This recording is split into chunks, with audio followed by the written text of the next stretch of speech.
Film की शुरुआत में हमें एक घना जंगल दिखाया जाता है। यहाँ एक बच्चा किसी से भाग रहा था या किसी से डर रहा था। दृश्य बदलता है और हमें इस जंगल से गुजरती एक सड़क पर एक लाल बस दिखाई देती है। थोड़ा आगे जाकर एक पेड़ के कारण बस का रास्ता रुक जाता है, इसलिए वह आगे के खतरे को जाने बिना दूसरा रास्ता ले लेती है। हमें वहां कुछ कंकाल भी दिखाई देते हैं और जैसे जैसे हम आगे बढ़ते हैं सारे पेड़ एक पेड़ द्वारा काट दिए गए थे। अचानक चारों ओर एक जोरदार आवाज गूंजती है। बस में बैठा बच्चा डर गया और सड़क की ओर देखने लगा, क्योंकि ड्राइवर को अचानक बस रोकनी पड़ी थी। वह नीचे उतरा और अपने सामने एक मरा हुआ हिरण देखा, और जैसे ही उसने उसे उसकी जगह पर रखा और पीछे मुड़ा, वह चौंक गया। अगले ही पल जब वह बस में वापस चढ़ा तो हमने देखा कि उसके पीछे एक आदमी था जिसने बस चालक को बंदूक तान रखी थी। उसने सभी बच्चों को धमकाया और उन्हें अपनी सीटों पर बैठने को कहा। सभी उसकी बात सुनने लगे। बस में बैठे एक बच्चे को अचानक याद आया कि उसने इस आदमी के बारे में खबरों में पढ़ा था। वह एक सीरियल किलर था और कुछ दिन पहले ही जेल से भागा था। इतना ही नहीं, सबसे डरावनी बात यह थी कि वह सिर्फ किशोरों को ही मारता था। उसने दावा किया था कि वह एक मनोरोगी है। उन्होंने अपने फोन खिड़की से बाहर फेंक दिए और ड्राइवर बस चलाता रहा। गाड़ी चलाते समय ड्राइवर की नजर एक और साइन बोर्ड पर पड़ी, जिस पर लिखा था कि वह एक खाली सैन्य क्षेत्र की ओर जा रहा है। यह वह क्षेत्र है जहां वर्षों पहले शोध किया गया था, लेकिन अब वहां कोई नहीं रहता। वहां एक सुरंग थी जिसमें उस समय बहुत सारी बत्तियां जल रही थीं, और उसकी बस अचानक इस सुरंग में बस रुक जाती है। उसे पता चलता है कि बस का इंजन खराब हो गया है, और उस मनोरोगी हत्यारे को लगता है कि ड्राइवर उसके साथ चालबाजी कर रहा है। इसीलिए उसने एक बच्चे को बंदूक की नोक पर ले लिया और ड्राइवर को नीचे उतरकर उसके सामने बस ठीक करने को कहा। इसी बीच सुरंग की बत्तियां अचानक बुझ गईं। सब लोग अचानक डर गए। अचानक उन्हें इस अंधेरी सुरंग में डरावनी आवाजें सुनाई देने लगी। कातिल ने ड्राइवर को इशारा किया कि जाकर देखे कि वहां क्या है। ड्राइवर ने भी अपनी टॉर्च ली और आगे बढ़ा। जैसे जैसे वह अंधेरे की ओर बढ़ता गया, उसे एक परछाई दिखाई देने लगी। जब वह पास पहुंचा तो उसने पाया कि वह एक भयानक दिखने वाला राक्षस था। ड्राइवर डर से चीख उठा और राक्षस ने उसे सीने से पकड़ लिया और उसे मार डाला।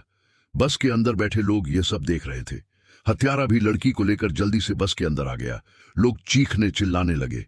हत्यारा उन्हें चुप रहने को कहता है ताकि राक्षस उन्हें देख या सुन न सके, और जल्दी से बस चालू करने की कोशिश करता है। लेकिन यहां बस की चाबी नहीं थी। वह अभी भी ड्राइवर के हाथ में थी, जिसे राक्षस ने मार डाला था। उस राक्षस ने हत्या कर दी थी। वह इन बच्चों को ड्राइवर से चाबी लाने का काम देता है। जैसे ही लड़की डरते डरते ड्राइवर के पास चाबी लेने गई, उसे देखकर वह चौंक गई। वह मर चुका था। लड़की को यकीन नहीं हुआ। उसकी आंखों से आंसू बहने लगे, लेकिन यह रोने का समय नहीं था। उसने सावधानी से ड्राइवर से चाबी ली और बस में वापस आ गई। बस में बैठे हुए भी उसकी हालत अजीब सी थी। जब दूसरे बच्चों ने उसे ड्राइवर के बारे में पूछा तो उसने सिर हिलाकर मना कर दिया, क्योंकि वह अब जीवित नहीं था। जिंदा! यह सुनकर सभी बच्चे दुखी हो गए। यहां हत्यारा रेगी नाम के लड़के से बस चालू करने को कहता है, लेकिन बस तो खराब थी। वह चालू कैसे होती? वह उसे धमकी देता है कि अगर तुमने बस चालू नहीं की तो मैं तुम सबको मार डालूंगा। लड़का भी बाकी लोगों से बहुत गुस्से में था। बिना डरे वह उस हत्यारे से बहस करने लगता है, और जैसे ही मौका मिलता है एक बच्चा उसे पीछे से धक्का दे देता है। वह गिर जाता है। तो अचानक रेगी ने उसके हाथ से बंदूक छीन ली और उसे उस पर तान दिया। यह देखकर कातिल हंसने लगा, लेकिन उसने कहा, तुम मुझे मार नहीं सकते।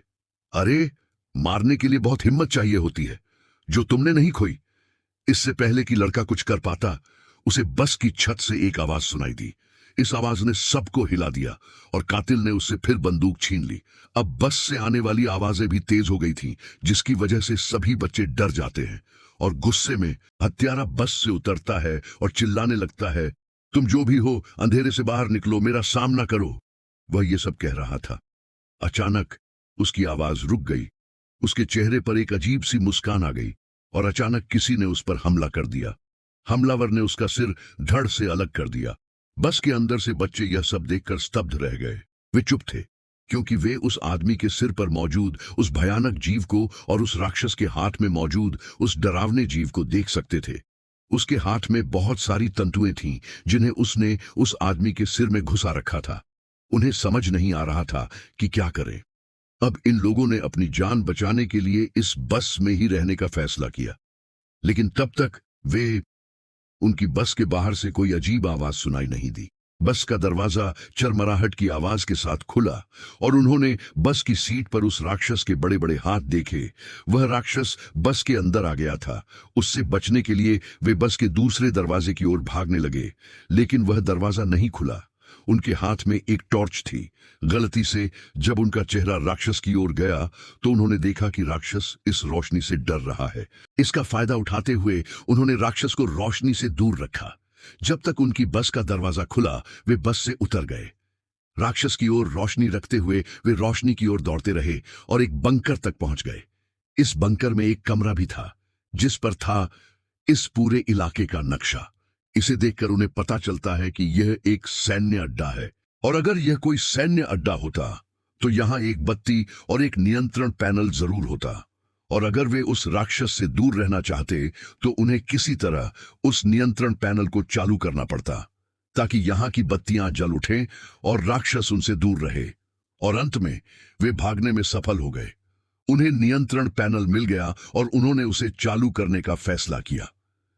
नक्शे को ध्यान में रखते हुए उन्होंने एक योजना बनाई और सोचा कि वह नियंत्रण पैनल कहां हो सकता है। नोलन और उसका साथी पावर पॉइंट ढूंढने जाते हैं।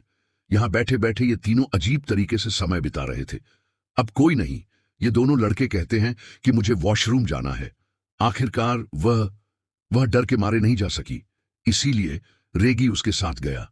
रेगी उससे बात करते हुए उसे परेशान कर रहा था, इसीलिए अब क्वीनी उसे जवाब नहीं दे रही थी। बहुत समय बीत गया। जब क्वीनी उसकी ओर मुड़ी तो उसे कुछ अजीब सा महसूस हुआ। आखिरकार उसने पीछे मुड़कर देखा तो क्वीनी वहां नहीं थी। वह बौखला गया। जोर जोर से चिल्लाते हुए वह क्वीनी को इधर उधर ढूंढने लगा। उसके दूसरे दोस्त को भी पता चला कि क्वीनी गायब है। ये सब लोग पूरे इलाके में क्वीनी को ढूंढने लगे और आखिरकार वे एक ऐसी जगह पर पहुंचे जहां उन्हें क्वीनी दिखाई दी। लेकिन उस समय क्वीनी के ऊपर एक राक्षस बैठा हुआ था, एक भयानक राक्षस जो क्वीनी की गर्दन पर काटकर उसे खाने ही वाला था। क्वीनी की हालत ऐसी थी मानो वह बेहोश हो। तभी रेगी ने राक्षस को आग दिखाकर उसका ध्यान भटकाया। वहीं उसका दूसरा दोस्त क्वीनी को उस स्थिति से बाहर निकालने में कामयाब हो गया। क्वीनी और वे दोनों जल्दी से यहां पहुंचे और भागने लगे। उन्हें इस बात का जरा भी अंदाजा नहीं था कि रेगी उनके पीछे है। दरअसल इस राक्षस ने लड़की के हाथ से मशाल गिरा दी थी। वह पानी में गिरकर बुझ गई। अब राक्षस उस पर हमला करने ही वाला था। उसके मुंह से अजीबोगरीब चीजें निकली और रेगी के चेहरे पर गिरी। वह खून था। क्वीनी और उसकी सहेली आखिरकार रेगी को देखकर जाग उठी। वे कुछ नहीं कर सके और इससे पहले कि यह राक्षस रेगी को खा जाता, अचानक यहां बत्तियां जल उठी। इससे राक्षस डर गया और रेगी को छोड़कर चले गए। और इन लोगों को समझ आ गया कि उनके दोस्तों को आखिरकार जनरेटर मिल गया है। यहां नोलन और उसके साथियों ने इस जनरेटर को ढूंढकर चालू किया। उन्हें पास ही एक कमरा मिला जिसमें एक लाश पड़ी थी और वहां बहुत सारी तस्वीरें और नोट्स भी थे। इन नोट्स में केवल उसकी प्रकृति के बारे में जानकारी थी। ऐसा लग रहा था जैसे किसी ने उसकी प्रकृति पर बहुत शोध किया हो और फिर जैसे कि वह उसे मार नहीं सका। खैर, यह सब पढ़ना उनका मकसद नहीं था। उनका मकसद था जितनी जल्दी हो सके इस घर से निकलना। इसीलिए जब वे मुड़े तो उन्हें दूर से एक अजीब सी परछाई दिखाई दी। दोनों डर गए और उनकी सांसें थम गईं, क्योंकि उन्हें लगा कि यह कोई राक्षस हो सकता है। लेकिन पता चला कि वह राक्षस नहीं था। दरअसल वे उनके 3 साथी थे। उन्हें देखकर वे क्वीनी के साथ क्या होने वाला है इसकी जानकारी पाने के लिए वे उसी कमरे में वापस जाते हैं जहां उन्हें उस राक्षस के बारे में बहुत सारे नोट्स मिले थे। उन नोट्स में से वे एक नोटबुक उठाते हैं और उसे पढ़ना शुरू करते हैं। ये एक लड़के की कहानी थी जिसे अपनी बहन के साथ नई जगहों की खोज करना बहुत पसंद था। और एक दिन खोज करते करते वे एक सैन्य अड्डे पर पहुंच गए। जिस लड़के ने यह कहानी लिखी थी, यह कहानी, वह नक्शे को देखता रहा और वह पीछे छूट गया, जबकि उसकी बहन आगे पढ़ती रही। और अचानक वह चौंक गया, मानो उसने सुरंग में कुछ अजीब देखा हो। उसका भाई उसके पीछे खड़ा था। जैसे ही उसने उसकी तरफ देखा, बहुत देर हो चुकी थी। सुरंग से चीखने की आवाज आई। वह डर गया और अपनी बहन को बचाने के बजाय वह जंगल की ओर भागने लगा ताकि वह अपनी जान बचाकर यहां से जा सके। यही वह दृश्य है जो हमने फिल्म की शुरुआत में देखा था। इस बार यह लड़का यहां से चला गया, लेकिन अब यह घटना उसके मन में बसी हुई थी। यही वह बात है जो हमने फिल्म की शुरुआत में देखी थी। सेकंड पार्ट के लिए सब्सक्राइब कर लो, वीडियो अच्छी लगी तो लाइक कर दो।